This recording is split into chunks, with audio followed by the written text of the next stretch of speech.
خیر اس کی طرف ہم آئیں گے، آگے میں آپ کے سامنے رکھوں گا پھر کیا اسٹریٹجی بنی ہے، کیسے اسے روکا گیا. تو ابھی یہ ذہن میں رکھیں کہ دوسری جنگ عظیم ابھی نہیں ہوئی ہے، پہلی جنگ عظیم ہو چکی ہے. اسلامی تحریکوں کا بھی آغاز گویا ہو چکا ہوا ہے، اور تحریک پاکستان 4 سال کے بعد شروع ہو رہی ہے وہ. لیکن یہ کہ آخر تحریک اٹھنے سے پہلے بھی تو اس کے کچھ آثار تو ہوتے ہی ہیں نا. تو یہ ہے وہ بیک گراؤنڈ کہ جس میں یہ ساری باتیں آئی ہیں، کیونکہ قائد اعظم تو اس دور میں بڑے زور شور سے علیحدہ ملک کی اور 2 قومی نظریے کی باتیں کر رہے ہیں. تو اب وہ اپنے جن لوگوں کو کچھ تھوڑا سا ہل گئے تھے یا کچھ تھوڑا اشکال لاحق ہو گیا تھا، ان کے سامنے پھر بڑکے مار رہا ہے کہ ہے میرے دستے تصرف میں جہان رنگ و بو. یہ جو جہان رنگ و بو، جس کو پہلے جہان کاف و نو کہا تھا، وہ تو اصل میں وہ بھی ایک خاص اس نے اشارہ کیا تھا. بہرحال یہاں پہ وہ جو اسے جہان رنگ و بو کہہ رہا ہے کہ یہ جو بو کلمونی ہے، ورائٹی ہے، یہ جو اس میں طرح طرح کی جو ہے آپ کو مختلف چیزیں نظر آتی ہیں جس سے اس کا حسن ہے.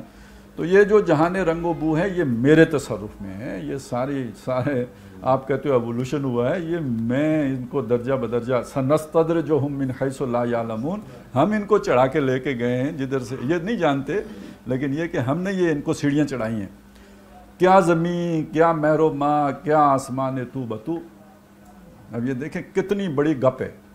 یعنی وہ اب اس سے یہ سمجھ لیں کہ یہ جو ہمارے ہاں ایک تصور ہے نا کہ ہمیں کسی نے نہیں بنایا، ہم بن گئے ہیں، یہ کائنات خود بن گئی ہے، تو اس کے پیچھے یہ شیطانی سوچ ہوتی ہے. ایک تصور یہ ہے کہ بھئی یہ ایک خالق نے بنائی ہے، اور وہ جو تصور دے رہا ہے اور جو اس وقت دنیا کا تقریباً تصور بن چکا ہوا ہے وہ یہ ہے کہ یار یہ سارا خود بخود بن گیا. تو یہ خود بخود والا مسئلہ جو ہے، اور وما یہلکنا الا الدہر، یہ جو دہریت ہے یا جو یہ مادہ پرستی کی یہ جو مختلف صورتیں ہیں، اس کے پیچھے اصل میں خالق کا انکار ہے. اور وہی بات وہ یہ کہہ رہے ہیں کہ یہاں کسی اور کی مرضی نہیں چلتی، کسی اور کا اذن نہیں ہے. اب یہ دیکھیں کس کے مقابل آ رہی ہے یہ بات. یعنی اس میں صرف نظامی کی بات نہیں کی، کیا زمین، کیا مہر و ماں، کیا آسمان تو بتو، یہ سب گویا میرے اختیار میں اسے لے کے چل رہا ہوں، اور میرا اس پہ توتی بولتا ہے، میرا حکم جاری و ساری ہوتا ہے، میری اتھارٹی ہے جو یہاں پہ نافذ ہے. تو انکار کس کا ہو رہا ہے، کس بات کا ہو رہا ہے؟ جب ہم یہ کہتے ہیں کہ کائنات میں پتہ بھی اللہ کے اذن کے بغیر جنبش نہیں کرتا، یہ اس کے مقابل نیریٹو ہے جو شیطان اپنی شورا میں پیش کر رہا ہے، اور آج یہ عالمی نیریٹو ہے. اچھا، یہ جب ہم یہ بات کہتے ہیں کہ یار یہ ایمان سے کچھ نہیں ہوتا، وسائل بھی چاہیے ہوتے ہیں، تو اس حد تک تو بات ٹھیک ہے. وسائل ہی چاہیے ہوتے ہیں، یہ بات غلط ہو جائے گی. سمجھ گئے نا کہ نرے ایمان سے واقعی اس کے ساتھ اللہ تعالیٰ نے اسباب جمع کرنے کا بھی کہا ہے، لیکن نرے اسباب بھی تو کچھ نہیں کر سکتے جب تک کہ اللہ کا اذن نہ ہو. یہ وہ متوازن بات ہے جو بنتی ہے. اور اسباب کتنے؟ اتنے جو آپ کے بس میں ہیں، باقی اللہ کے سپرد. آپ اپنے بس سے، اپنی چادر سے باہر تو پاؤں نہیں پھیلا سکتے نا، اتنے ہی رہ سکتے ہیں جتنی آپ کی چادر ہے، اتنی آپ کوشش کرنے کے مکلف ہیں. تو جو توکل کا یہ مطلب ہے کہ خنجر تیز رکھ اپنا، پھر انجام اس کی تیزی کا مقدر کے حوالے کر. تو اس حد تک وہ بات ہے. لیکن اس کی بات ذرا مختلف ہے، کہتے ہیں یہ سارا یہ ہمیں جی بے ساختہ ذہن کسی چیز کی طرف جاتا ہے. یہ اسرائیل کو شکست ہو گئی، پیچھے کون ہے؟ امریکہ کو نکال دیا نا، پیچھے کون ہے؟ تو ہوتا ہے ایک تو یہ بھی ہوتا ہے نا کہ وَيُحِبُّونَ أَن يُحْمَدُوا بِمَا لَمْ يَفْعَلُوا، کہ وہ چاہتے یہ ہیں کہ ان کی تعریف کی جائے ان کاموں پر بھی جو انہوں نے نہیں کیے. تو شیطان تو خود اپنے منہ میاں مٹھو ہے، وہ کہتے ہیں صاحب یہ سارا انتظام ہم چلا رہے ہیں. اچھا، موجودہ دور میں آ کے جب آپ کا جو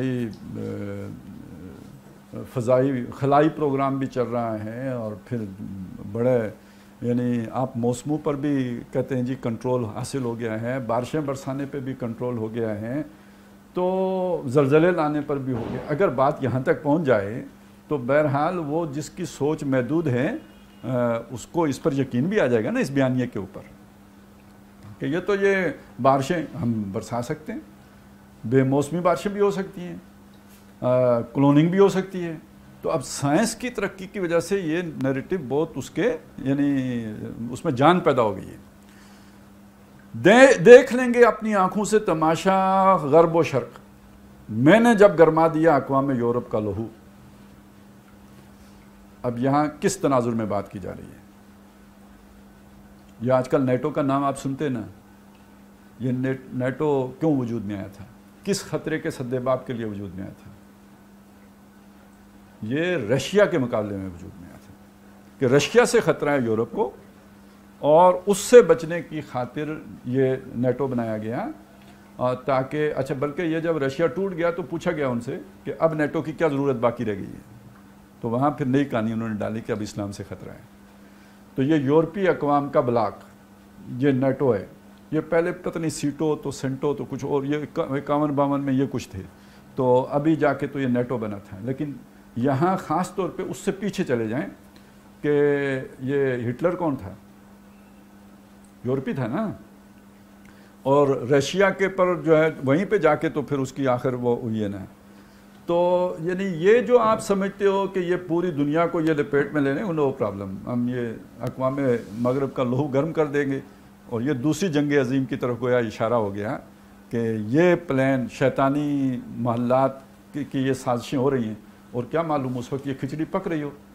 یعنی شیطان کہاں بیٹھ کے منصوبے بنا رہا ہے وہ تو ہمیں نہیں پتہ ہوتا ہے، لیکن یہاں جو انسان منصوبے بنا رہے ہوتے ہیں G7 اور G8 والے اور سلامتی کونسل والے یا جو بھی اس طرح کے جو گروپس بیٹھ کے، اور ان کی کہیں نہ کہیں سے سنگن ہو سکتی ہے، اور پھر علامہ اقبال جیسے باخبر آدمی کو تو ضرور ہو سکتی ہے. وہ آگے چل کے میں آپ کے سامنے رکھوں گا کہ اصل میں تھا کیا. تو دیکھ لیں گے اپنی آنکھوں سے تماشا غرب و شرق، میں نے جب گرما دیا اقوام یورپ کا لہو. تو اصل میں وہ ایک ریزسٹنس تھی جو نفرت پیدا کی گئی تاکہ مغرب کے اندر جو کمیونزم کے لیے یا اس کے لیے کچھ سپیس کریٹ ہو رہی ہے، اس کو اس نفرت کی دیوار کے پیچھے جو ہے وہ تحفظ دیا جا سکے اور اس کی گنجائش کو ختم کیا جائے. کیا امامان سیاست، کیا کلیسا کے شیوخ. یہ امامان سیاست کو یہ جو قومی رہنما ہیں، یعنی جو لیڈرز ہیں مختلف، جرمنی کا لیڈر ہو کوئی، یا کوئی اٹلی کا لیڈر ہو، یا جو بھی وزیر اعظم ہے یا صدر ہے جو بھی ہے، یہ امامان سیاست ہو گئے. اور کلیسا کے شیوخ مذہبی طبقہ جو فتوے دیں گے کہ کمیونزم کفر ہے، فلانا ہے، ٹنگڑا ہے. تو یہ تو کیا امامان سیاست، کیا کلیسا کے شیوخ، سب کو دیوانہ بنا سکتی ہے میری ایک ہو.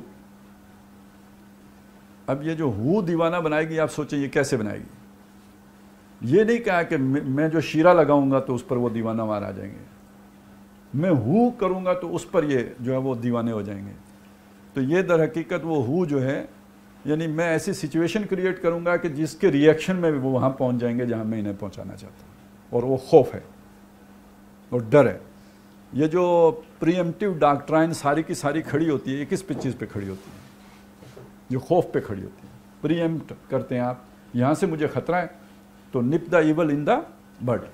یہ ساری خوف، اور خوف نتیجہ کس کا ہوتا ہے؟ بے ایمانی کا. انما ذالکم الشیطان یخوف اولیاء، بے شک یہ شیطان ہے جو اپنے دوستوں کو خوف دلاتا ہے، ڈراتا ہے. یعدکم الفقر، اور تمہیں جو ہے وہ خوف دیتا ہے وہ فقر کا، تنگ دستی کا بھی، اور ویسے بھی خوف زدہ کرتا ہے. فلا تخافوہم وخافونی، اللہ تعالیٰ ان سے نہ ڈرو، ان کے خوف میں نہ آؤ، مجھ سے ڈرو. تو شیطان تو پھر یہ کہ اپنے مقابلے میں چیزوں سے ڈراتے ہیں. اچھا، اس ڈرانے کے نتیجے میں کیا ہوتا ہے؟ آپ ریئیکٹ کرتے ہو. یہ جو ریئیکشن ہے نا، یہ شیطانی عمل ہے. یہ پھر چین ریئیکشن شروع ہوتا ہے. آپ کا ریئیکشن کسی اور کو خوفزدہ کر دیتا ہے، پھر وہ اس کے مقابل ریئیکٹ کرتا ہے. تو یہ پھر ایک وہ وشیس سرکل شروع ہو جائے، شیطانی چکر شروع ہو جاتا ہے، اور پھر وہ جاتا ہے کلیش کی طرف. تو جب میں وہ ہو لگاؤں گا، یعنی میں وہ سٹیج سیٹ کروں گا، تو پھر ان کے لیے جو ہے وہ اس سے نکلنا محال ہو جائے گا، اور جدھر میں انہیں لے کے جاؤں گا کشاں کشاں، یہ ادھر ہی چلے جائیں گے. سب کو دیوانہ بنا سکتی ہے میری خو. کارگاہ شیشہ جو ناداں سمجھتا ہے اسے، توڑ کر دیکھے تو اس تہذیب کے جام و سبو. اچھا، یہ کدھر چوٹ ماری ہے اس نے؟ کہ جو یہ سمجھتے ہیں نا یہ تہذیب بڑی کمزور ہے، یہ شیشہ گری ہے، یہ تو ایک پتھر کی مار ہے، تو اس تہذیب کے جام و ثبوت جو ہیں ان کو ذرا توڑ کے تو دیکھے، یعنی ہاتھ تو لگا کے دیکھے یہ کس کو چوٹ ماری ہے۔ وہ دیوانے، جو وہ پاگل جو کہتے ہیں کہ ہم اس نظام کو دوسرے نظام سے تب بدل دیں گے، میرا نظام بڑا مستحکم ہے، میرا نظام بڑا محکم ہے، اس کو کوئی، اس تہذیب کو تو کوئی ہلا نہیں سکتا، بڑی مضبوط ہے۔ اچھا یہ پہلی بات جو میں نے آپ کے سامنے رکھی تھی اس کے مقابلے میں بالکل الٹ بات ہوگی۔ خوف کمزوری پیدا کرتی ہے، آپ کمزور ہیں تو خوف آپ کے اندر پیدا ہوگا، کہیں کوئی ویکنس ہے جس کے نتیجے میں خوف آپ کو لائق ہے کہ یہ سافٹ بیلی ہے، یہاں سے میرے لیے خطرہ ہے۔ خوف کو تو آپ کے پاس کمزوری لے کے آتی ہے۔ اگلی بات وہ یہ کہہ رہا ہے کہ کوئی خوف ہے ہی نہیں، ہمیں تو کوئی خوف نہیں ہے، ہمارا نظام بڑا مستحکم ہے۔ تو اصل میں آپ کو پھڑ وہیں مارنی ہوتی ہے جہاں آپ کی کمزوری ہوتی ہے۔ کوئی یہ نہ سمجھے کہ یہ جگہ ہماری کمزور ہے، نہیں، یہ تو لوہے کی بنی ہوئی ہے، بڑا یہ فلانا ہے، یہ ٹنگڑا ہے، یہ ایسا ہے، یہ ویسا ہے۔ تو یہ بات سمجھ لیجئے کہ اپنے لوگوں کو یہ یقین دلانا کہ یہ ہماری تہذیب بڑی مضبوط پاؤں پر کھڑی ہے، یہ شیطانی ضرورت ہوتی ہے۔ یہ فرعون نے بھی لوگوں سے کہا تھا کہ یہ ہمارا نظام بڑا مستحکم ہے، بڑا محکم ہے، لیکن دوسری طرف اپنے مشیروں میں بیٹھ کے یہ کہا تھا کہ موسیٰ سے بڑا خطرہ ہے۔ گویا عوام کے لیے بیانیہ کوئی اور ہے، الیس لی ملک مصر وہذہ الانہار تجری من تحتی، اور لیکن جب بیٹھے اپنے خاص مشیروں کے درمیان تو اس میں انہیں کہا کہ ان ھذان لساخران یریدان ان یخرجاکم من ارضکم بسحرہما ویذھبا بطریقتکم المثلی، یہ دونوں نہیں ہیں مگر دو جادوگر ہیں، اور یہ جادوگر اپنے جادو کے زور پر چاہتے یہ ہیں کہ تمہیں تمہاری زمین سے نکال دیں، خود قبضہ کر لیں، اور یہ جو تمہارا مثالی تمدن ہے اس کو ختم کر دیں، وَيَذْهَبَا بِطَرِيقَتِكُمُ الْمُثْلَى، اس کو ختم کر دیں۔ تو معلوم ہوا کہ قومی نشریاتی رابطے پر عوام سے جب خطاب کیا جاتا ہے تو کچھ اور فرمایا جاتا ہے، لیکن کچن کابینہ میں جا کے تو بات کچھ اور ہوتی ہے۔ تو ان کیمرہ اجلاس کی باتیں اور ہوتی ہیں، اور جو قوم سے خطاب ہوتا ہے وہ کچھ وہ اور ہوتا ہے۔ یہ ہے جو یہ فرق دو شعروں میں سامنے آ گیا ہے کہ ایک بات یہ تم سمجھتے ہو یہ کمزور ہے، نو نیور ناٹ ایٹ آل، اور دوسری طرف یہ کہ یہ بات یہ ہے کہ یہ ہمارے نظام کے لیے کوئی فلانی جگہ سے خطرہ ہے تو فلانی جگہ سے خطرہ ہے، یہ دونوں چیزیں ساتھ ساتھ چل رہی ہوتی ہیں۔ اچھا یہ صرف مطلب میں نے تو ایک مثال آپ کے سامنے رکھی نا فرعون کی، جتنی تہذیبیں بھی تباہ ہوئی ہیں ان سب کے ذہنوں میں یہ خناس بیٹھا ہوا تھا، ما لکم من زوال، تمہیں زوال نہیں آنا۔ اب یہ جو حصہ ہے نا آیہ مبارکہ کا، یہ نہیں سمجھ آئے گا جب تک کہ وہ بات آپ کے سامنے نہ آئے کہ جس میں جب سوویت یونین ختم ہو گیا، انہی طالبان یعنی مجاہدین نے ختم کر دیا، افغان مجاہدین نے ختم کر، مطلب وہاں شکست ہوئی اور اس کے بعد وہ اپنا وزن جو ہے وہ تھام نہیں سکا، توازن برقرار نہیں رکھ سکا اور بکھر سا گیا۔ تو جب اس کی طاقت ٹوٹ گئی 1989 میں، تو پھر امریکہ میں بڑے شادیانے بجے، اور انہوں نے اس وقت یہ بات کہی کہ اینڈ آف ہسٹری۔ اس کا مطلب کیا ہے؟ اب کوئی نیا موڑ نہیں آنا تاریخ میں، تاریخ اپنے کمال کو پہنچ گئی ہے، یعنی ہمارے نظام کا برحق ہونا ثابت ہو گیا ہے، اب اس کی جگہ کوئی نیا نظام نہیں آئے۔ اصل میں یہ تھیم تھا جس کے مقابلے میں کلیشز جو ہے نا، کلیش آف سویلائزیشن کی تھیوری آئی تھی کہ نہیں نہیں نہیں نہیں ابھی نہیں، ابھی خطرہ ہے اور یہ ہے اور وہ ہے، تو خطرے سے تو نکلنے نہیں دینا نا، تبھی تو لوگوں سے ٹیکس لینے ہیں، تبھی لوگوں کے ان کی شخصی آزادیاں جو ہے وہ ختم کرنی ہیں، تو خوف بھی دلانا ضروری ہوتا ہے، تو وہ اس کے بعد وہ چیز لے کے آئے گی۔ تو کہنے کا مقصد یہ ہے کہ یہ ما لکم من زوال، یہ نیریٹو بٹھایا جاتا ہے ذہنوں کے اندر کہ ہمیں قیامت تک قائم رہنے کے لیے ہیں، ہماری تہذیب، ہمارا تمدن، ہمارا ملک، ہم قیامت تک کے لیے رہنا ہے یا نہیں رہنا وہ ایک علیحدہ کہانی ہے، لیکن بتانا یہ ہوتا ہے تاکہ قوم تسلی کے ساتھ بڑی بڑی بلڈنگیں بناتی رہے، اسے کوئی خوف، کوئی خطرہ، کوئی ڈر، کوئی اندیشہ، کوئی زلزلہ، کوئی تباہی کسی کا کچھ بھی نہ ہو، نہ کسی جنگ کا ہو، بلکہ یہ سب قیامت تک کے لیے یہ ضرورت ہوتی ہے، تبھی تو لوگ پھر مطمئن ہو کے پوری طرح ایکٹیویٹ ہوتے ہیں۔ تو وہ چیز اس نے کہا کہ اگر تم یہ سمجھتے ہو کہ یہ بڑا کمزور ناتواں سا نظام ہے تو کوئی اس کے کوئی جام و سبو کو ہلا کے تو دکھائے نا مجھے. اب اصل میں اس نے یہ جو ساری بات یہ کہہ رہا ہے اس کے مقابلے میں کہہ رہا ہے, پھر ذہن میں رکھیں کمیونزم کے مقابلے میں, اب وہ پوری بات لے کے آیا کہ اس کمیونزم کے اندر کیا خامیاں ہیں کہ جس کی وجہ سے ہمارے نظام کو کوئی وہ گزند نہیں پہنچا سکتا. دست فطرت نے کیا ہے جن گریبانوں کو چاک, مزدقی منطق کی سوزن سے نہیں ہوتے رفو. اب یہ بہت ہی حکیمانہ بات ہے اور اس کو سمجھ لینا چاہیے کہ مزدقیت یعنی یہ جو ایک کوئی بہت پرانا فلسفی ہے, نبی صلی اللہ علیہ وسلم سے بھی پہلے کا, ایرانی جو مزدق اس کا نام تھا, وہ وہاں کا کوئی فلسفی تھا. اس زمانے میں اس نے اس کی رسائی وہاں تک ہوئی جہاں بعد میں مارکس پہنچا ہے کہ یہ دنیا میں جتنا فساد ہوتا ہے, دیکھیں یہ لڑائی جنگیں ان کو انسان پسند نہیں کرتا, اور یہ بات بھی صحیح نہیں ہے کہ اسلام پسند کرتا ہے. وہ تو یہ بات صحیح ہے کہ شہید کا بڑا مقام ہے, اللہ کی راہ میں مارے جانے والے کا بڑا مقام ہے, لیکن اللہ یہ چاہتے ہوں کہ جناب جنگ ہوتی رہے, یہ نہیں ہے. یہ تو بامر مجبوری ہے. یہ جب سیدھی انگلیوں گھی نہیں نکلتا تو اس عظیم تر مقصد کی خاطر اس کی اجازت دی گئی ہے. اور ویسے اگر آپ دیکھیں تو یہ اجازت بھی یہ اس حد تک بات ٹھیک ہے کہ آپ انیشیٹ نہیں کرتے ہو. ہاں اقدام انیشیٹو اس درجے میں ہوتا ہے کہ آپ نظام کو دکھاتے ہو, اسے تکلیف پہنچاتے ہو, لیکن یلغار تو اس کی طرف سے آتی ہے. یعنی نبی صلی اللہ علیہ وسلم نے بھی جنگ کا آغاز اس طور پر تو ضرور کیا کہ آپ نے کچھ دستے ادھر بھیج دیے ادھر بھیج دیے, باقاعدہ حملہ آور تو نہیں ہوئے. حملہ آوری اگر ہوئی ہے تو وہ ان لوگوں کی طرف سے ہوئی ہے. اور پہلے بھی جو خون ریزی ہوئی ہے مکے میں بھی, اگر کوئی شہید ہوا ہے, کسی پر ظلم کیا گیا ہے, تو وہ اس کا بھی آغاز انہوں نے کیا. وَهُمْ بَدَؤُوهَا أَوَّلَ مَرَّةٍ, انہوں نے اس کی آغاز کیا تھا, مسلمانوں نے تو اس کا آغاز نہیں کیا. اور دوسری بات یہ بھی ذہن میں رکھیں کہ قرآن مجید نے جہاں یہ بات کہی کہ قاتلوا الذین یقاتلونکم, لڑو ان سے جو تم سے لڑتے ہیں, تو اب اس میں بھی جو لڑتے ہیں ان سے لڑنے کی کہا گیا, اور پھر کہا گیا کہ ایسے نہیں لڑنا ہے, پھر جہاں ملے مارنا ہے ان کو, اور اسی طرح ہم ظالموں کو بدلہ دیتے ہیں. کذالک جزاء الکافرین, لیکن فإن انتہوا, اگر وہ باز آ جائیں, اگر وہ رک جائیں, وہ جنگ سے پیچھے ہٹ جائیں, تو پھر یہ کہ تم بھی فإن اللہ غفور الرحیم, اللہ بھی بخشنے والا مہربان ہے. اور آگے کہا فإن انتہوا فلا عدوان الا علی الظالمین, تو پھر نہیں ہے کوئی زیادتی مگر ظالموں پر. تو جب وہ ظلم سے باز آ جائیں تو پھر آپ بھی ان کے ساتھ صلح کر لو.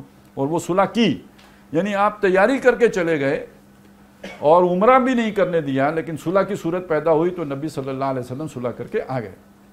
تو اس حد تک یہ بات, یعنی یہ کوئی یہ بامر مجبوری ایک ناگزیر ضرورت کے طور پر ہے, اگرچہ کہ اس کا ثواب بہت بڑا ہے, لیکن یہ کہ وہ کوئی ماٹو نہیں ہے, وہ کوئی مشن نہیں ہے.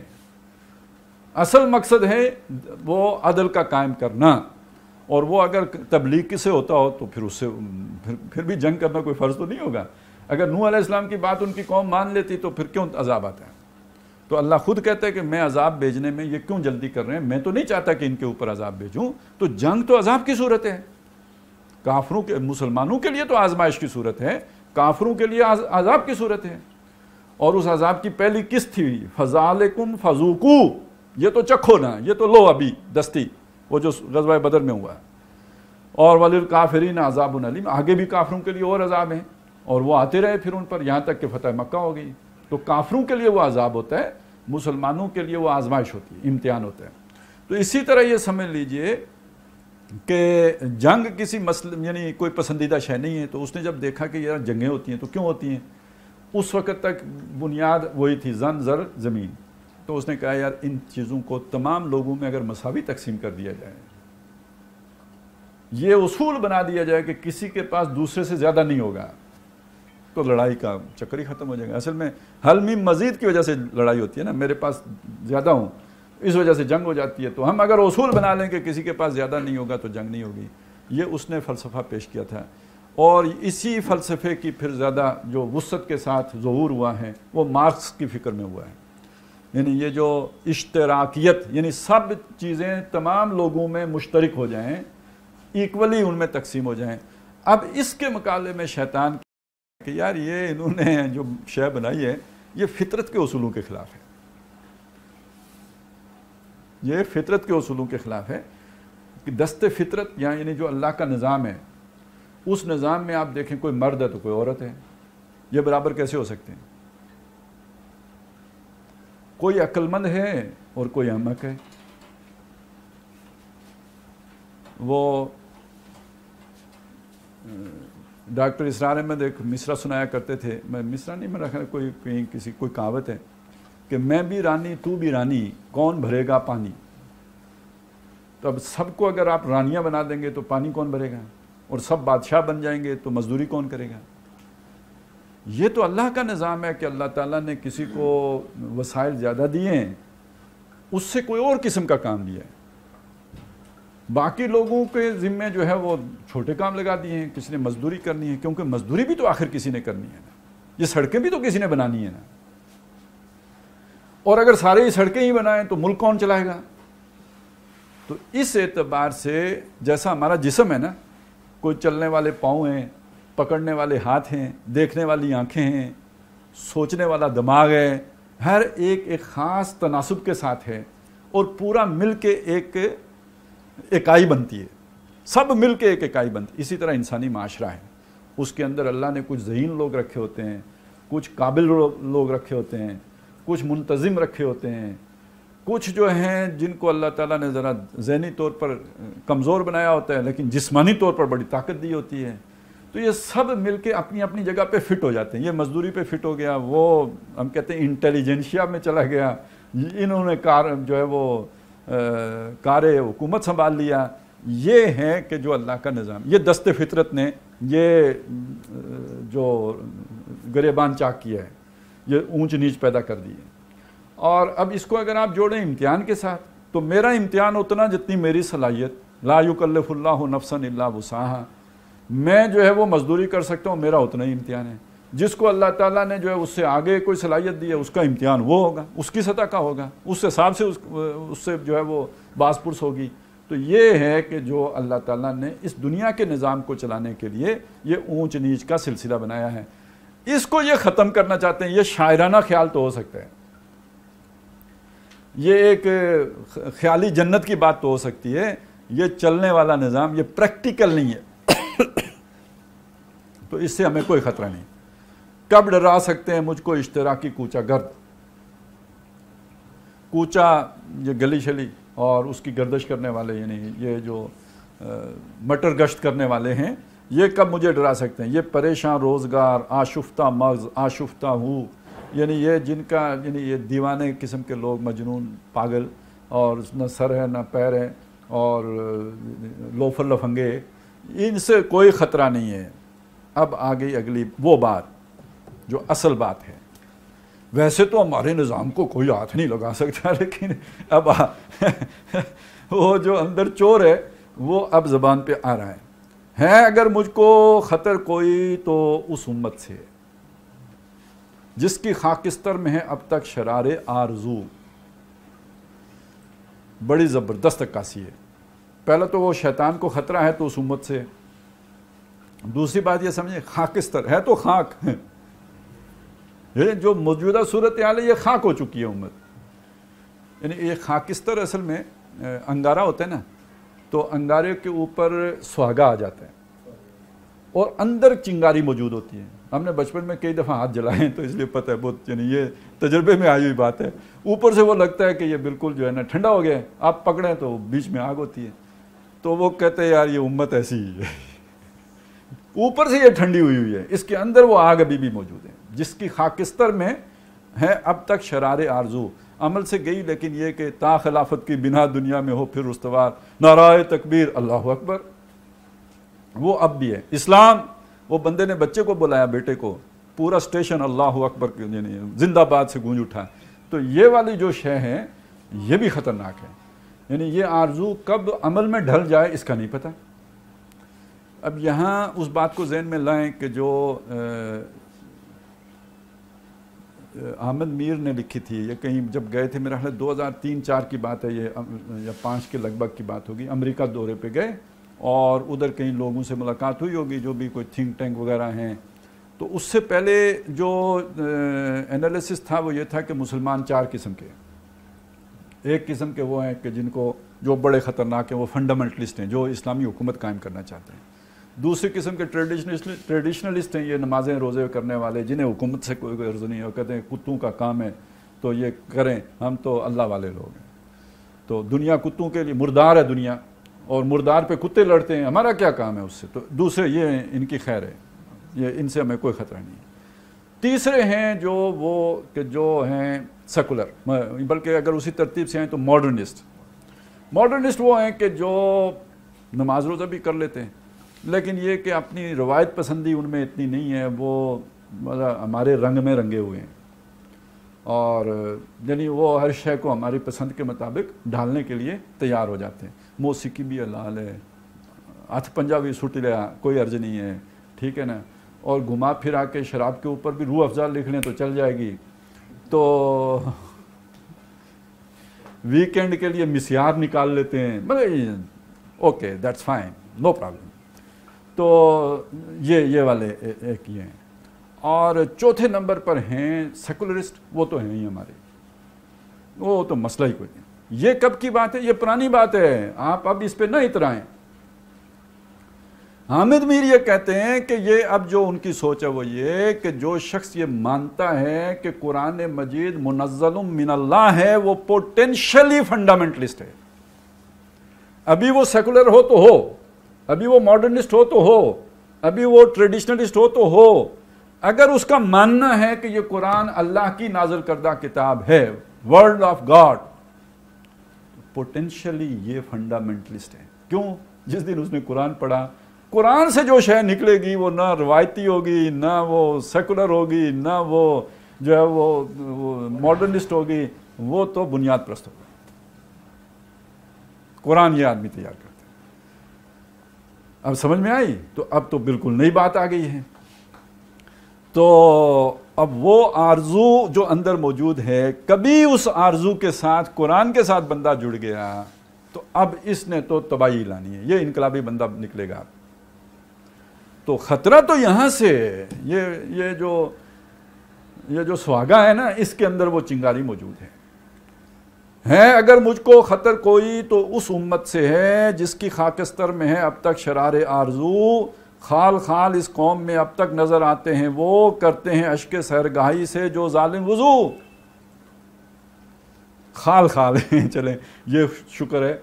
لیکن یہ کہ اللہ سے ان کا تعلق اتنا مضبوط ہے کہ صبح, یعنی اب یہ ایک استعارہ سمجھ لیں کہ یعنی صبح ان کی آنکھوں سے آنسو اس طرح اللہ کی محبت میں رواں ہوتے ہیں جیسے انہوں نے اسی سے وضو کرنا ہو. تو یہ تو یعنی وہ جو ایک اللہ کے ساتھ انسان کا تعلق ہے اس کی عکاسی اس سے بہتر انداز میں نہیں ہو سکتی. اب جس کا اللہ سے ساتھ تعلق ہے تو ظاہر ہے وہ تعلق کسی بھی وقت اسے اللہ کی کتاب کے پاس لے جا سکتا ہے, تو بس پھر خطرہ بن جائے گا. یہ اپنی جگہ پہ یہ پازیٹیو کرنٹ اور نیگیٹو کرنٹ اپنی اپنی جگہ پہ رہیں تو ٹھیک ہے, جس دن یہ جڑ گئے وہ قیامت ہے, بڑا سخت شعلہ نکلنا ہے. لہذا جن کے اندر وہ آرزو موجود ہیں وہ ہیں اصل میں پوٹینشلی ہمارے لیے خطرناک, اور وہ اس امت کے اندر ہیں. جانتا ہے جس پہ روشن باطن ایام ہے, مصدقیت فتنہ فردہ نہیں اسلام ہے. یہ تو کوئی مشکل شعر نہیں ہے نا, کہ جو تم سمجھ رہے ہو نا کہ بھئی مارکس سے خطرہ, ایسا کچھ بھی نہیں ہے. مارکس ہمارا کچھ نہیں بگاڑ سکتا, لیکن اگر کوئی بگاڑ سکتا ہے تو وہ اسلام ہے. یہ کب؟ 1936. اور میں نے آپ کو شروع میں یہ بات بتائی کہ وہ کوئی الہام کی بات تو نہیں ہے نا, یہ سوچ و فکر کی بات ہے, یا یہ کہ کچھ معلومات ہوں گی. اب میں ذرا تھوڑا سا تاریخ کے ساتھ آپ کو جوڑنا چاہتا ہوں اس معاملے میں. وہ جو ہے نا تاریخ دان کیا ہے, ٹائم بھی ہے, اس نے کب یہ بات کہی تھی کہ مستقبل میں خطرہ میں اسلام سے ہے, کمیونزم سے نہیں ہے. میرے خیال میں 50-55 کے لگ بھگ تو وہ مر بھی گیا تھا, مجھے اسی دور میں وہ مر گیا, تو اس سے پہلے ہی کہی ہوگی. اور یہ کون سا دور ہے جی؟ یہ کمیونزم کے عروج کا دور ہے، لیکن ٹائم بھی کو نظر آ رہا ہے کہ یہ ہمارے لیے خطرہ نہیں ہے. تو یہ تو ویسے ہی بات ہوئی، یہ کوئی سچ مچ بات ہے. اچھا، جب آپ کو خطرہ آپ نے آئیڈینٹیفائی کر لیا تو تدارک کی بھی کوئی کوشش کریں گے یا نہیں کریں گے؟ تو کیا کی ہوگی؟ یہ دوسری جنگ عظیم کے بعد یہ نیشنلزم، ان تازہ خداؤں میں بڑا سب سے وطن ہے، جو پیرہن اس کا ہے وہ مذہب کا کفن ہے، اس امت کو 58 ریکگنائزڈ فرقوں میں تقسیم کرنے والی شے یہ نیشنلزم ہے. اور اس نیشنلزم کی برکت ہے کہ سب سے پہلے میں، سب سے پہلے ہم، سب سے پہلے فلانا. امت کا تصور مٹاؤ، تم امت کے ٹھیکیدار ہو.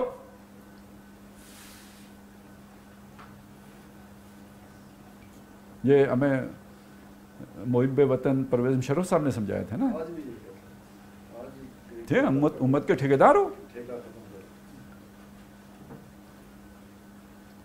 تو یہ اگر ہمارے ہاں یہ سوچ ہے تو یہ سوچ افغانستان میں نہیں ہوگی، یہ سوچ ایران میں نہیں ہوگی، یہ سوچ لبنان میں نہیں ہوگی، یہ سوچ سعودیہ میں نہیں ہوگی، یہ سوچ امارات میں نہیں ہوگی.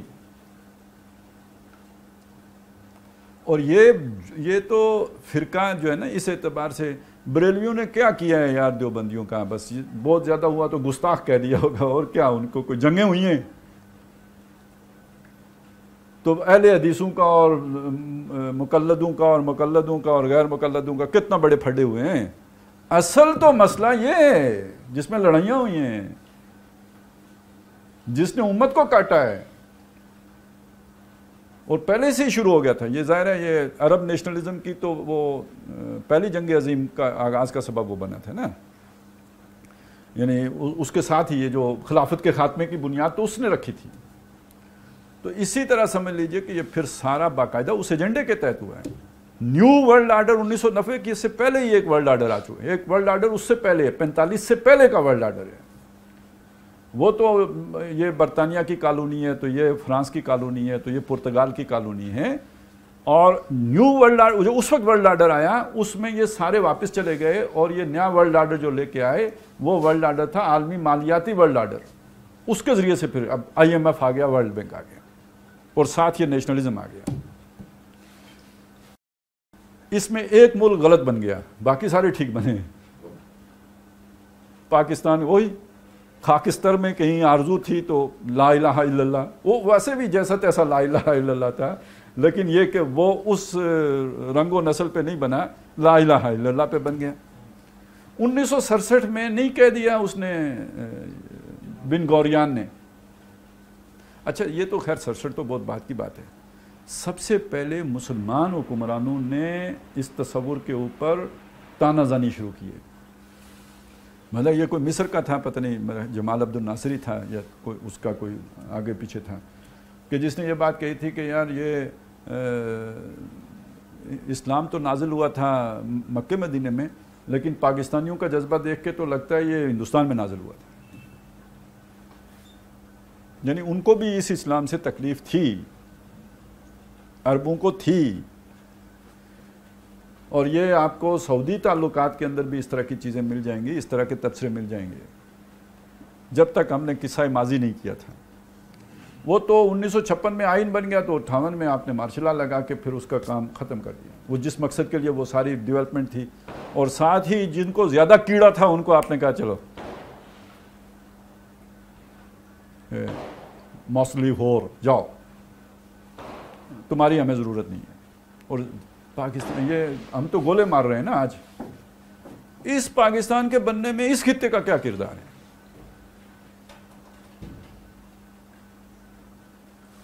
قربانیاں کس نے دی ہیں؟ قربانیاں یا تو وہ مہاجروں نے دی ہیں جو ہجرت کر کے آئے ہیں، اور پہلے بھی انہوں نے ہی دی تھی، مقابلہ بھی سارا انہوں نے کیا تھا. یہ تو مسلم اکثریتی علاقہ تھا، یہاں کیا گڑبڑ تھی؟ یا پھر بڑھ چڑھ کے حصہ لیا تھا تو بنگالیوں نے لیا تھا. تو بہرحال وہ ملک بن گیا تھا جس طرح بھی بن گیا. تو اب اس کے اندر دوسری سازش یہ ہوئی کہ وہ جو آئین بنا تھا اس کو ایوب خان کے ذریعے سے ختم کرا دیا. تو 67 میں بن گوریان اب بھی کہہ رہا ہے، 67 میں ابھی آ کے کہہ رہا ہے، جب اس نے یروشلم لے لیا عربوں سے تو ہمیں عربوں سے کوئی خطرہ نہیں، اور جیسے یہ ہے اگر کوئی خطر تو مجھ کو اس امت سے ہے والی بات. تو اس نے کہا کہ خطرہ اگر ہے تو پاکستان سے ہے، اور اس کی 2 وجوہات اس نے بیان کی، ایک وہاں کی آئیڈیالوجی نظریہ، اور دوسرا فوج.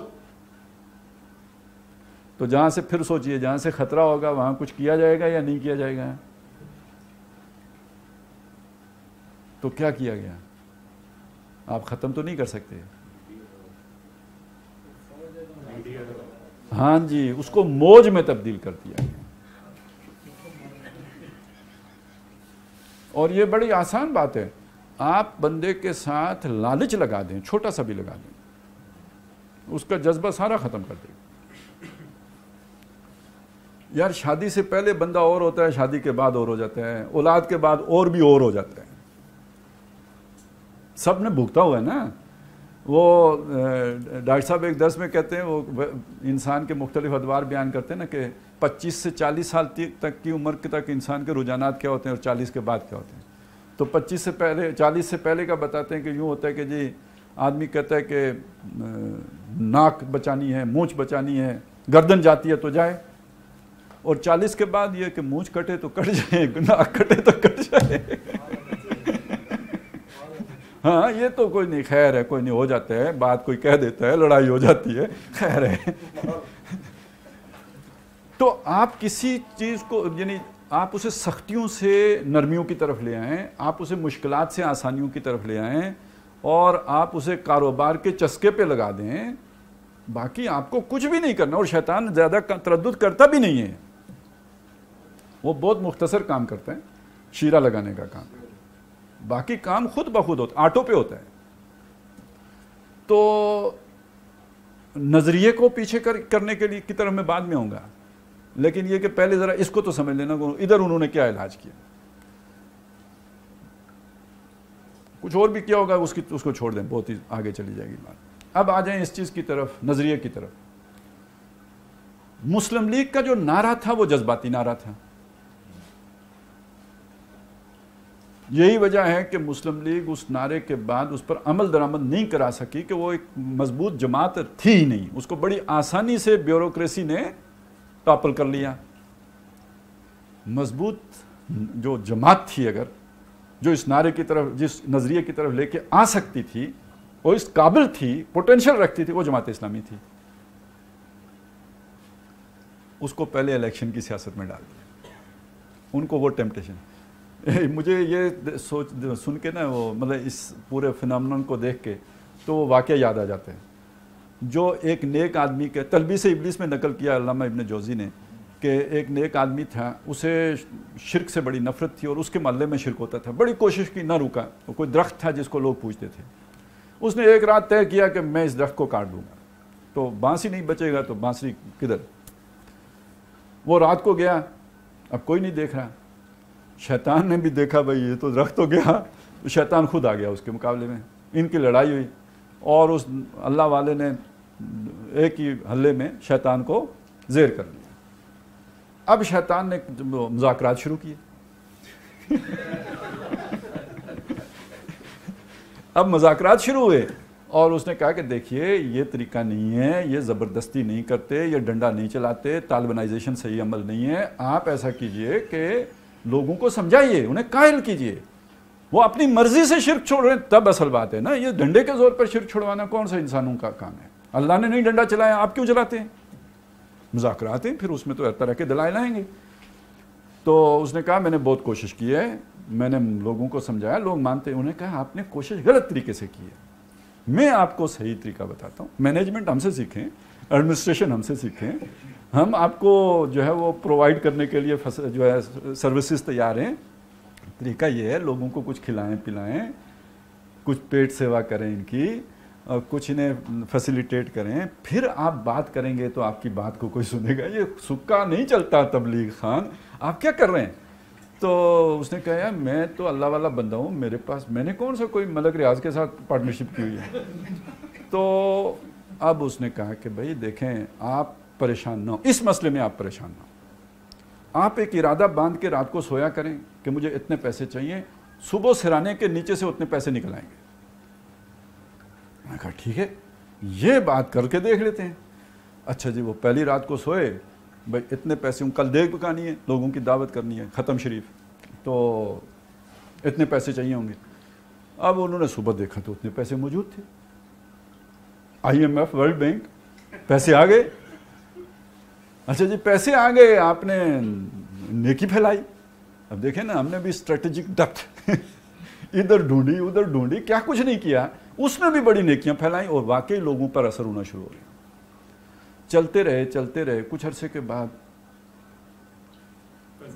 پیسے نہیں آئے, جھنڈی ہو گئی, امداد بند ہو گئی. تو ان کو پھر غیرت آئی, اگلے دن پھر کلاڑا لے کے رات کو پھر چل پڑے. اب پھر شیطان آیا, مقابلہ ہوا, اول حلے میں موحد صاحب تھلے تو شیطان ہوتے. بڑے حیران ہوئے. اب انہوں نے مذاکرات کیے. نہیں, بات ہمیشہ مذاکرات سے طے ہوتی ہے, میدان جنگ میں تو کچھ نہیں طے ہوتا, مذاکرات ہوئے. تو انہوں نے کہا کہ جی مجھے یہ بات سمجھ نہیں آئی کہ یہ پہلے تو میں جیت گیا تھا, ابھی آپ جیت گئے ہیں, یہ کیا چکر ہے. کہا جی پہلے آپ جا رہے تھے اللہ کے لیے, اب پیسوں کے لیے. شیطان بھی سچی بات بتا دیتا ہے, مطلب اتنا کمینہ نہیں ہے, بتا دیتا ہے. وہ بتا دی, پہلے آپ جا رہے تھے اللہ کے لیے, اب آپ جا رہے تھے پیسوں کے لیے, فرق تو یہ پڑ گئے ہیں. تو بہرحال کہنے کا مطلب یہ تھا کہ یہ جو ہمارے ساتھ بھی کچھ ایسا ہی ہوا ہے کہ پہلے ہم جو ہے نا وہ کسی اور طرح سے لے کے جا رہے تھے, پھر رفتہ رفتہ بات یہاں تک پہنچ گئی, تو اب ہمیں ہو گیا ٹھینگا, ہمارا سرانے کے نیچے سے اب کچھ نہیں نکلتا. آپ نے دیکھا ہے نا. اور عجیب بات یہ ہوئی ہے, یہ اللہ کے فیصلے بیک وقت دونوں جانب سے ہوا ہے. یعنی اس سے پہلے ہمارے جو مہارت تامہ تھی وہ ڈبل گیم تھی. یعنی جیسے سمیع اللہ کا مقابلہ ہاکی میں نہیں ہو سکتا تھا, اس میدان میں کوئی ہمارا مقابلہ نہیں کر سکتا تھا کہ ڈبل گیم کیسے کرنی. اور بڑے بڑے گیمرز کو ہم نے گیم کر دی. لیکن اب بیک وقت وہ جیسے ہوتا ہے نا بھائی, جب وہ فنکار کے ہاتھ سے رسی نکلتی ہے تو ساری رسیاں اکٹھی ہی نکلتی ہیں, پھر کوئی باقی پیچھے نہیں بچتی. تو وہ سرانے کے نیچے ہاتھ پھیرتے ہیں تو نہ چائنا سے ڈالر آ رہے ہیں نہ امریکہ سے, دونوں نے ایک ہی وقت میں ہاتھ اٹھا دیے, بیک وقت ہم سے آگے ہی حاصل کر لی. تو اب آگے ہم مشکل میں, وہ جو جس سے خطرہ تھا وہ یہاں پہ پہنچ گیا. لیکن میں اب آپ کو واپس لے کے جا رہا ہوں کہ جماعت اسلامی کو پہلے تو لگایا اس کام پر. اب جب وہ برسات آنا شروع ہوئی ہے سرانے کے نیچے, تو جن کے پاس آ رہی تھی مکھن تو کھایا انہوں نے, چھانچ گئی ہے جذبہ جہاد کی طرف, لسی ادھر بھی پہنچائی ہے نا. یہ لمبی لمبی گاڑیاں آ جاتی تھیں, یہ ہوتا تھا وہ ہوتا تھا, ایک وہ ٹور بھی بن جاتی تھی. حکومت ملے نہ ملے, ذرا تھوڑی سی جناب نخرہ تو ہے نا, وہ تو مل ہی جاتا تھا. آپ جرنیل ہیں ادھر یا نہیں ہیں, لیکن یہ کہ جرنیلی شان تو تھی. یہ ہم نے دیکھی ہے, جو جتنے بھی مجاہدین پارٹیاں ہوتی تھیں, وہ کشمیر والے ہوں یا افغانستان والے ہوں, تو ان کی ایک ٹور ہوتی تھی. اور فوجیوں کی گاڑی سے گاڑی لگ جائے تو پھر بھی شاید کوئی جناب بچ جائیں آپ, ان کی گاڑی سے کسی کی گاڑی بے شک ان کی غلطی سے ہی لگ جائے تو پھر خیر نہیں آپ کی. یہ ایک دور گزرا ہے, اور اس دور نے آپ کو, یعنی آپ نے لوگوں کے اندر گین نہیں کیا بلکہ لوز کیا. آپ ایکسپوز ہوئے. یہ اپنی عوام کی بات ہے. اور دنیا میں جو میسج گیا ہے وہ ٹیررزم کا گیا ہے. تو وہ جو آپ جس کا خطرہ تھا شیطان کو کہ یار یہ نظام کہیں دنیا میں نہ آ جائے, لوگ اس اسلام کی طرف نہ چلے جائیں, وہ اس کے لیے اس نے یہ ٹیررزم کی دیوار کھڑی کر کے ایک نفرت ایسی پیدا کر دی کہ اب سوال ہی نہیں پیدا ہوتا کہ لوگ اس نظام کے بارے میں سوچ بھی سکیں. اور اس کے لیے بڑی جامع منصوبے بنائے گئے. یہ خمینی صاحب جو بیٹھے ہوئے تھے فرانس میں,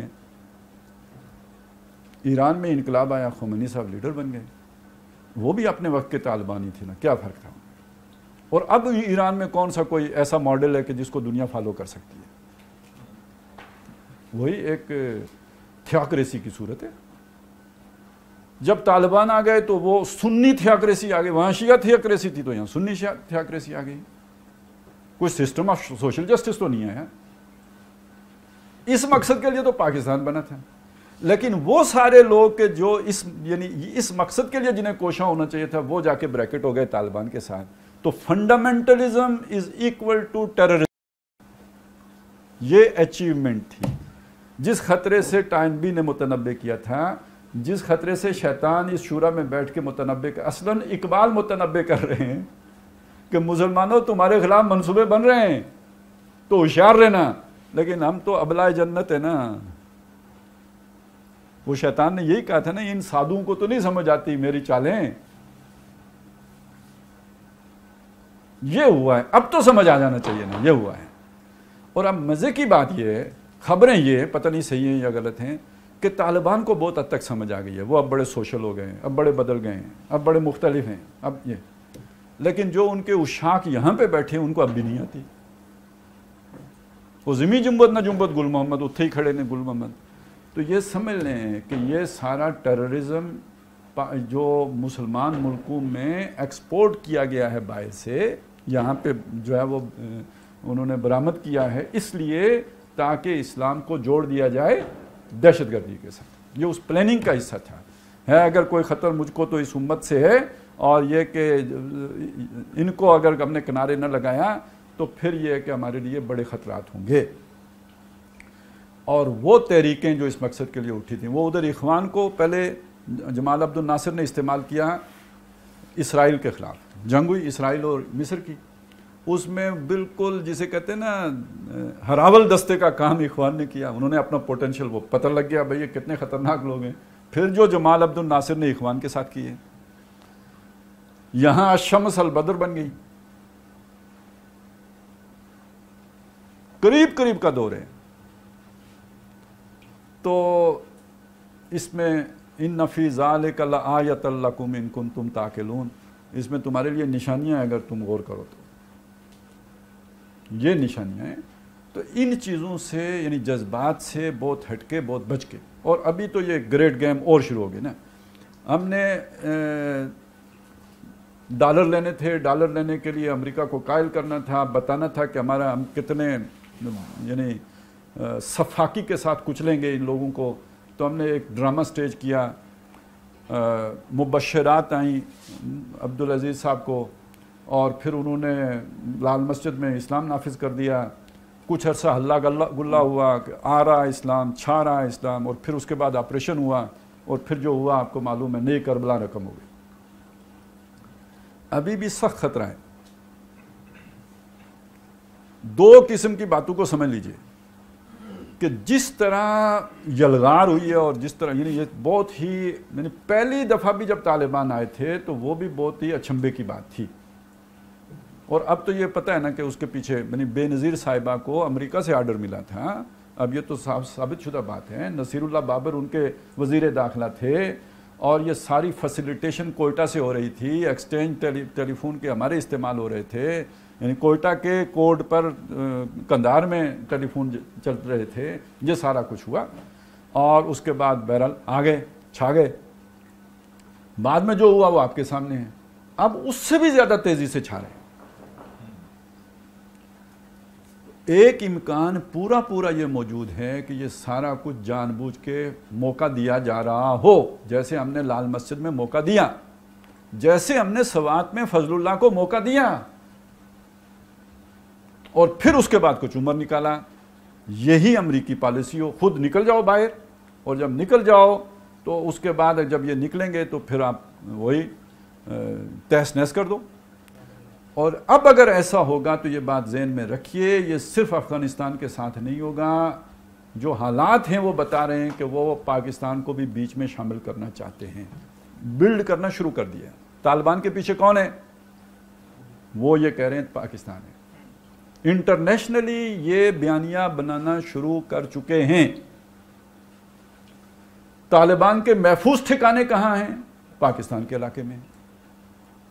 ایک طرف یہ بنا رہے ہیں، دوسری طرف پاکستان کے حوالے سے یہ بھی کہ بھئی جو ان کے لوگ ادھر ادھر بیٹھے ہوئے ہیں، وہ وقاص گورایا ہے، یہ جناب کوئی راشد صاحب ہیں، ایک نواز شریف ہے، ان کی جانوں کو خطرہ ہے. بھئی ان کو کون مارے گا؟ ریاست پاکستان، اس سے خطرہ ہے نا. جو رائے عامہ بنائی جا رہی، انٹرنیشنل رائے عامہ، اور اس کے ساتھ ساتھ جو ہے وہ بس کوئی ایک آدھ واقعہ اور کر کے تو پھر وہ ساری چیز ہو جائے گی. تو دوسری طرف امریکی گیم اس میں بڑی سمجھ میں آنے والی ہے کہ بھئی اپنا یہ سارا ان کا تیا پانچا بھی کر دو، یہ سارے جو ہے ان کے جو ایٹمی ہتھیار یہ وہ اس کا بھی سارا سٹرکچر تباہ کر دو، اور بڑے آرام کے ساتھ یہ سندھ سے ادھر کا علاقہ، دریائے سندھ، یہ علاقہ وہ جو ہے پختونوں کے حوالے جو ہے طالبان آ جائیں نا، اور وہ امریکہ کے ساتھ معاہدہ کر کے بیٹھے ہوئے ہوں. ہمیں تو نہیں پتا. 5 سال مذاکرات ہوئے ہیں، مذاکرات، ابھی جو مذاکرات میں نے آپ کو، ان کے سرانے کے نیچے سے کیا نکلے گا ہمیں تو نہیں پتا نا. لیکن ان سے یہ کام تو لیا جا سکتا ہے کہ چائنا کو آگے نہیں آنے دینا. ادھر ہی سے روٹ گزرتے ہیں نا، تو یہ تو اس میں بڑا فٹ بیٹھتے ہیں. انہوں نے اپنی ورتھ بھی پروف کر دی ہے کہ جو وہ کام کر بھی سکتے ہیں، ریزسٹ کر سکتے ہیں اگر امریکہ کے مقابلے میں، تو چائنا کے آگے کیوں نہیں کر سکتے. ایک کہانی تو یہ ہے. اچھا، چائنا نے بھی ان کو بلا کے مذاکرات کیے ہیں. ہمارے بھی آپ کے سرانے کے نیچے سے مال نکلے گا تو یہ اس کو بھی بڑا سوٹ کرتا ہے. وہی امریکی گیم اس کو بھی سوٹ کرتی ہے.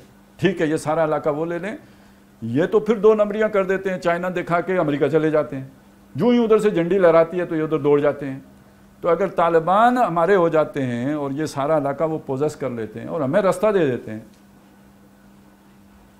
تو چائنا کی گیم میں بھی فٹ ہو سکتے ہیں.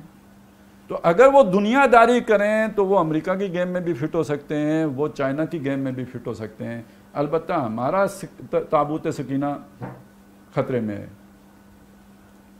امداد تو ویسے بند ہو گئی ہے، اور اوپر سے یہ والا خطرہ بھی پیدا ہو گیا، اور ہو چکے ہیں ہم کاروباری. اب وہ والی قربانیاں، وہ 65 والی اور اس سے پہلے والی، اور وہ جو ہے کانٹوں سے پیپر پن کا کام لینے والی باتیں تو اب نہیں ہو. ہم تو لگژری گاڑیوں پہ گھومتے ہیں اور ایئر کنڈیشن دفتروں میں رہتے ہیں اور دنیا کو شرمانے والے گھر بناتے ہیں. تو اب تو وہ کچھ ہم سے تو نہیں ہو سکتا. تو ایک تو یہ بات ہے. دوسری طرف یہ ہے کہ اللہ تعالیٰ دل پھیر دے ان کے، اور جو ہم سنتے ہیں کہ بھائی وہ بدل گئے ہیں، واقعی بدلے ہوں. ہم نے 2 کو چکر دیا، وہ 4 کو چکر دے دیں. مطلب وہ روس کو بھی دے دیں، چائنا کو بھی دے دیں، انڈیا کو بھی دے دیں، امریکہ کو بھی دے دیں. اور یہ کہ وَاتَّقُوا بَصِيرَةَ الْمُؤْمِنِ إِنَّهُ يَنظُرُ مِن نُورِ اللَّهِ، یہ تو اللہ کے نور سے دیکھتا ہے، تو ہو سکتا ہے کہ کوئی اس بصیرت کے ساتھ وہ ہو جائے. اور ایسی صورت میں بہرحال یعنی اس وقت اس خطے کی جو کیا کہتے ہیں قسمت ہے نا، وہ جا اٹکی ہے کابل. اب وہاں سے ایشیا کا فیصلہ ہونا ہے، دس وے اور دیٹ وے. اور جس صورت میں بھی ہو، ہمارا یہ نظام اب چلنے والا نہیں ہے، یہ ختم ہونے والا ہے. اور اس میں وہ جو اقبال کی جو پیشن گوئی ہے وہ خطرے والی، تو اس کا امکان ہے کہ وہ خطرہ وہاں سے واقعی اس کی صورت گری ہو جائے. اور اس صورت میں ٹھیک ہے، پوٹینشیل تو یہاں بھی موجود ہے. یہاں ظاہر ہے اس سے کہیں زیادہ پوٹینشیل یہاں پہ موجود ہے، افغانستان سے کہیں زیادہ موجود ہے. کیپ کیا گیا ہے، اوپر لیئر چڑھائی گئی ہیں. اور میں نے آپ کو بتایا نا، یہ تو پورا 70 سالوں میں آپ کے ساتھ یہ کام کیا گیا ہے، لیکن مارا نہیں جا سکا جذبہ. آج بھی قوم کے اندر وہ ہمدردی کے، قربانی کے، ایثار کے، جذبہ جہاد، شوق شہادت، یہ ساری چیزیں موجود ہیں. کر کے بھی دیکھا ہے کہ اگر کسی سلمان تاثیر کے لیول کے بندے نے بھی گستاخی کی ہے تو بہرحال قوم کے کسی فرد نے پھڑکا دیا. کوئی کہے دیوانگی ہے تو ہے نا، اور یہی تو بتا رہے تھے نا کہ ہم دیوانے ہیں. تو وہ تو پھر چلا گیا. آپ نے جب چیک کیا، فیلر چھوڑا تو نتیجہ وہی نکلا. تو اس اعتبار سے خاکستر کے اندر آرزو موجود ہے، پوٹینشیل وہاں سے کہیں زیادہ ہے. لیکن یہ کہ اس وقت صورتحال بہرحال شیطان کے شکنجے میں معلوم ہوتی ہے. تو اقبال کا دیس ہے، اس کا خواب ہے. کیا معلوم کہ اللہ تعالیٰ کسی بھی وقت جو ہے وہ اس میں کوئی تبدیلی کی صورت بن جائے، اور ہو سکتا ہے کوئی ٹھکائی کے بعد بن جائے. اور زیادہ توقع اسی کی ہے کہ پہلے ذرا تھوڑا سا، ہاں تزکیہ تو ہر عمل میں چاہیے ہوتا ہے نا، ہم کوئی تزکیہ کے منکر تو نہیں ہیں، اور صحیح والا تزکیہ رگڑے میں ہی ہوتا ہے. جو تزکیہ غزوہ احد میں ہوتا ہے وہ تزکیہ غار حرا میں نہیں ہو سکتا.